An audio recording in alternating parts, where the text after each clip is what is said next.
what Aynim's going to be able to put into the table. Yeah, I will say I have played this Corrin before, and it felt a lot harder than it's smart. Then I asked him, why don't you just play Corrin? Your Corrin's way better. And he was just like, I like Mark. So he's finally come to a senses. And I would like to see how the Corrin does. Maybe I just over scoring. I think Aynim's too good. So. Yeah. Right now we're already seeing an amazing start for him. Staying outside the range, getting very good juggles, 76% already. Yeah, he's playing at his range, but this is what Palu wants.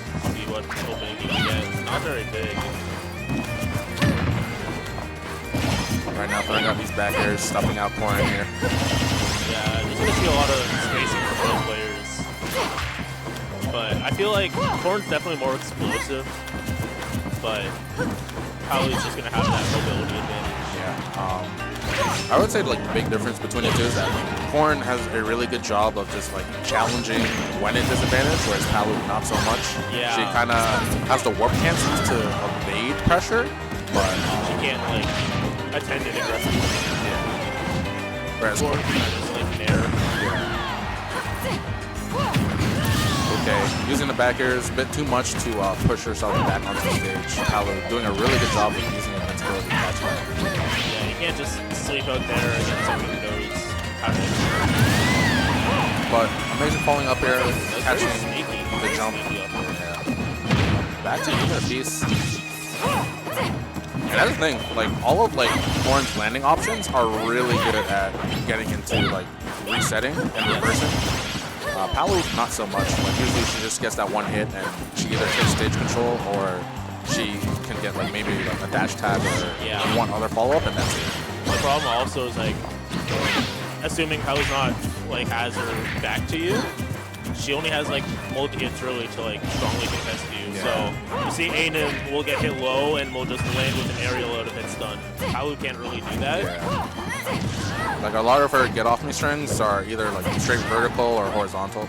And once you like challenge that diagonally, like she can't really do much. Yeah. I feel like another strength is like Corrin.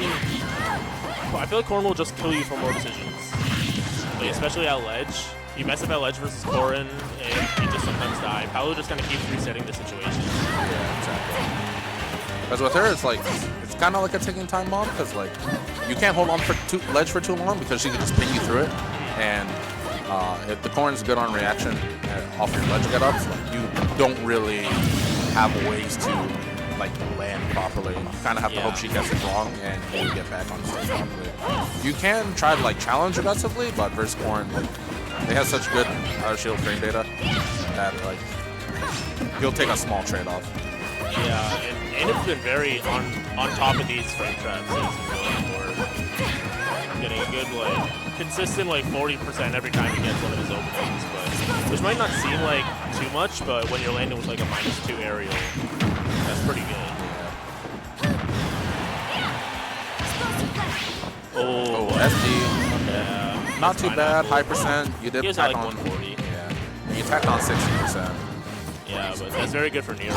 If he couldn't close out that stock, he could have gotten out of hand very quickly. Nira, unfortunately, messing up a little bit of string. Gets the opening with Nair, but doesn't really continue it. Misreads the DI. So, and this is kind of the neutral that we're talking about, where it's like Palu wants that like opening string so that she can tack on percent, but Corrin has decent range where like she could stuff out or even like catch landing aerials with her range as well, or even with pin. So yeah, she can just try to like beat the nairs. It's the back airs that are a bigger issue for Corrin, but at low percent, they aren't really doing much in the battle. Okay, raw nair, change it around, catches. I don't think he's landing yet. Okay. Yeah. Resetting. Haven't really been seeing too much juggling from either, but Aynym pulls it out last second.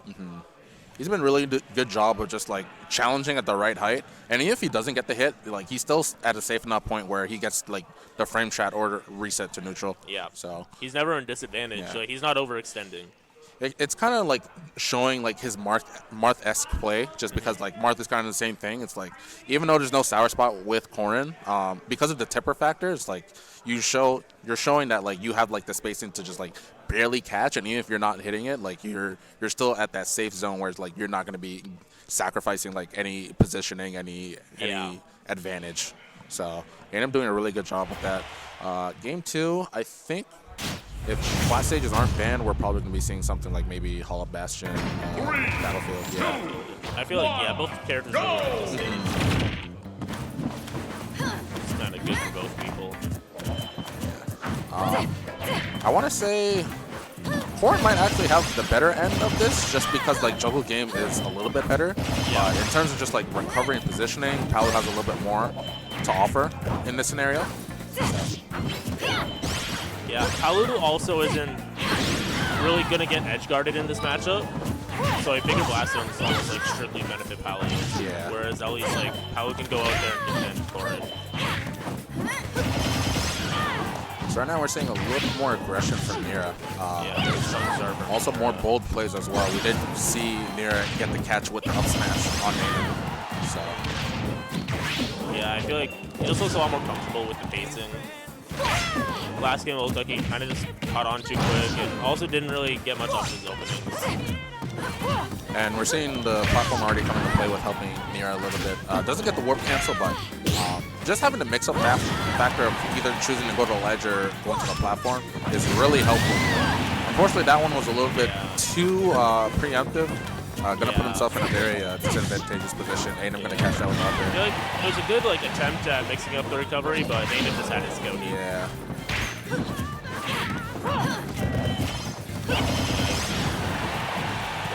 They're just kind of holding on to center stage.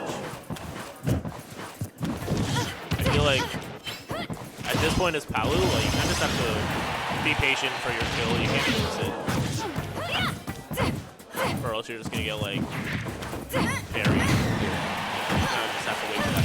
But Nira finds it. Only at 45%, still very even. One thing Aynym's really good at is like crossing up his shield so Palu can't grab him, because that's all Palu can really do out of shield. Like, just get grabbed. Yeah, the only other option is like out of shield down there, and that's your best bet. But like again, if you have such safe aerials, it's really hard to contest, especially if like again well spaced properly with a character like Corrin. But Nira's doing a really good job of trying to just like chase with aggression whenever he feels pressure with Nir. Yeah. So I feel like it's definitely catching Aynym off guard, and I want to see him try to catch that. Because that's he fat fingered. Yeah. One thing I will say, even when Aynym's losing, I never feel like he like doesn't have control of how the match is going. Like, nothing ever looks like. It never looks like he's playing Nira's game, but Nira just kind of turning up with his last stock. Yeah. He's been going more so for callouts, which has been really good, and that's kind of the thing that like throws like a lot of people off guard, is like when you channel that aggression after being pressured, especially after the first game. So this is a very good switch up from Nira. A lot of people kind of have the idea that like you get a hit, and you're like, okay, it's my turn now. But you can, especially with Smash, you can just kind of swing things around in your favor. Especially with Smash, it's like sometimes like, oh, he has no jump. Oh, it doesn't. Okay, it's good. He's gonna go high. Yeah. Oh, that was really good. I did not expect a down tilt there. Okay. Personally, I would not have gotten that extension. I would put it out there. There's something in it capitalizing off of that. It seems like, okay, you want to recover high, make sure you're guaranteed safe. I'll make sure you at least have trouble landing. 82, and just like that, this is potential like game stealer here. I don't know how to deal with the Rchive, but it doesn't get punished for it. Okay, alright. I was hoping for a dash attack there, at least catch Aynym with a guaranteed hit. Yeah, but launch the back throw. Don't blame him. Could potentially kill from that position. But now he's gonna have to be careful, because one mistake. Yeah, both from either side. It's like corny as it sounds, like it's an even game. Oh. Yeah, we'll do it. Alright, 1-1. Very good. Yeah. Nira a bit of a pop-off, making it equalizer. And he really did need that game because he was definitely up 100%. And off of that one up B. Yeah, you get comebacked on at like game 2, you're down 2-0, and the opponent made a comeback on you. It's not looking great. Yeah. So You wouldn't think of it as Corrin, but like Corrin definitely has the potential to make those comebacks, especially off of like her frame chops alone. You just make one mistake and yeah, her advantage stage is just so strong. Yeah. You could just get potentially reset or just like potentially sweet spot pin S smash to your stock. Yeah. So. All right. Oh, so we're gonna run it back. We're gonna see what Aynim's gonna switch up here because he was getting opened up at the beginning with a lot of bold advantage. So. And it's looking pretty similar, to be honest. Like, Nira's just been getting those callouts. I guess one thing I never really thought about is Corrin's ground game outside of like pin with punishing isn't that strong. Yeah, it's kind of like the midpoint between like Marth and like Aegis, because it's like it's good of like having the range, but like it's kind of bad of like stuffing out and like being able to act fast out of it. Yeah. So like Palu can kind of really take advantage of just like her air game with nair and back air. All right, those are the type of high recoveries I like very far, very safe. Makes it very hard for Aynim to try to punish. So I think the one thing that Aynim is kind of having trouble with right now is just like the very aggressive nairs that Nira is putting out, because you do, as Corrin, want to like jump and like try to stuff out approaches or like be safe. That almost kills. But it almost just feels like Nira knows where Aynim's gonna jump. Yeah, and it's just like, I'm gonna do this first and make sure that like you're gonna have to like be very wary of when I'm gonna be trying to cancel out your pressure. Yeah. But kind of how every game's been going so far. It's like Nira gets a lead and Aynim just kind of slowly brings it back to even. Okay, up throw, no pummel. It is battlefield. Third highest ceiling after Kalos hit. Oh, just barely avoids. That move always hits me, I'm not gonna lie. Every time. Yeah, not the biggest opening, but has center stage. Yeah, but Kalos really strong in that position, but gives it up. Well, it didn't really give it up. He held it in.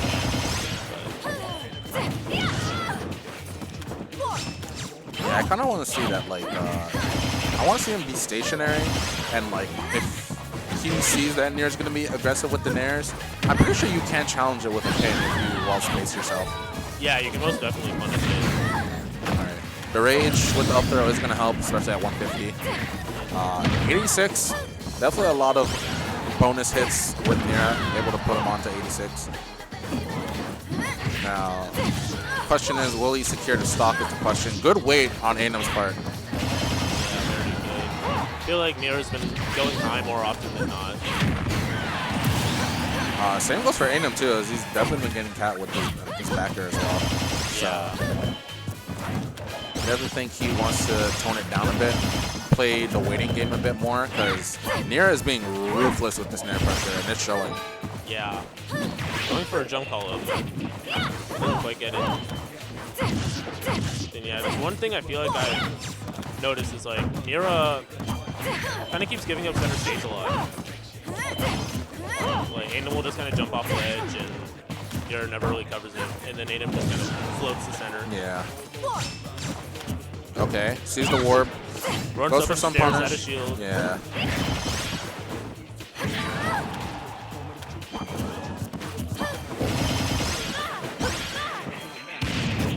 Oh, getting hit by all of this. That was a weird interaction. Yeah. But Nira running away with this game a little bit. Okay, there we go. Retreating aerial back here, catch the nair.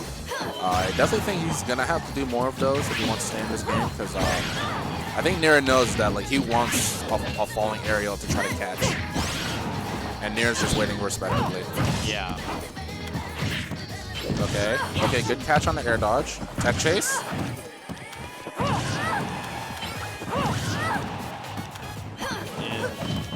Just like that. Like it's been the same telling each game. Like someone's been up and it's been brought back very closely. Question is, will Aynym be able to take it this time? Considering he had to kind of pick advantage here. Yeah. That was definitely supposed to be a pin. And yeah, back throw. Oh, Was not ready to DI. immediate DI check. No pummels, no nothing. He said, "You're not gonna be ready," and he was correct on it. That's always the question, tale as old as time, right? Like, you want an instant back throw son or pummel daughter? You know? Because I think Nira knew, and we also knew that back throw wasn't gonna kill there. Yeah. So he's like, you know what? Let me try to catch him by surprise. Immediate straight west. And just like that, gonna win the advantage counter pick point after that. So 2-1 for Nira. Yeah, I feel like we're just gonna run it back to Battlefield. Yeah. I kind of did. I hear Falco? Marth. I heard Falco, but I also heard Marth, which I think is right beside. Yeah, I think Falco, so. that makes sense because they're both on the melee side. Yeah, switching to the Marth. This is his main. Makes sense. Although Corrin is like much better of an air in my opinion. Yeah. It's just he's probably way more comfortable playing in brackets with this game. With Marth, yeah. And I think it's both the same archetype. I think because he plays Marth, he's able to apply it versus a character that he plays against more. Yeah. So I think the only problem is that because Marth's going to be a little bit floatier, the moment he throws out in the aerial, he's going to be more in the air of the duration. I think the nice part is so Marth can do more like instant aerials, whereas Corrin more so wants like range stuff. Marth can do like instant airs. Might help a bit. And one thing too is just like the range is like gonna be much more deadlier. Like sure, Corrin has no like sour spot, but the sweet spot on Marth is gonna be very, very dangerous. Yes. Especially with Palu's. Like sure, she has invincible moves, but like if you're spacing well with Marth like that, that invincible back air is not gonna matter. And we're seeing that space tipper bear gonna be taking her out at 100. Yeah, when you're playing a character that also wants to be playing at that range where Marth can get his tippers, it's like very scary. Yeah. It's not like Palu wants to be like super up close. Because like, yeah, sure, the game plan is like, okay, like I need to space this out. Versus Marth's like, oh, you're spacing me out? Perfect. It makes my spacing easier. Honestly, one of the few sorties that actually has the space in this game. And unfortunately, in this game, gets punished for it half the time. Yeah, actually. I'm always kind of sad that Marth's not great. I feel like Marth's always like cool in the Smash games he's in. I think it's like unfortunately sad that like each Smash game has gotten worse technically, because like you go from Marth in Melee where he's like top 1 arguably in some aspects, and then like Brawl top 7, in Smash 4 he's like top 9, top 10, depending on who you have. I had him right around like range. And here it's like non-existent. Yeah, good catch. And things have just turned completely around. Like Nira was down a stock, and I don't even think he got hit that stock. Back at trip, cool. Yeah. But like completely turned around. Oh, okay. Jab. Catches no land with the F tilt. Has not landed yet. Oh, really gonna make it back. And yeah, this is the downside of Marth. It's like, oh, okay. SD from Nira. That could have been like a much larger stock game, but it happens. Aynym SD'd first game, so gonna return the favor. Yeah. But Aynym potentially last chance because this might be his winner stock finale here. Potentially.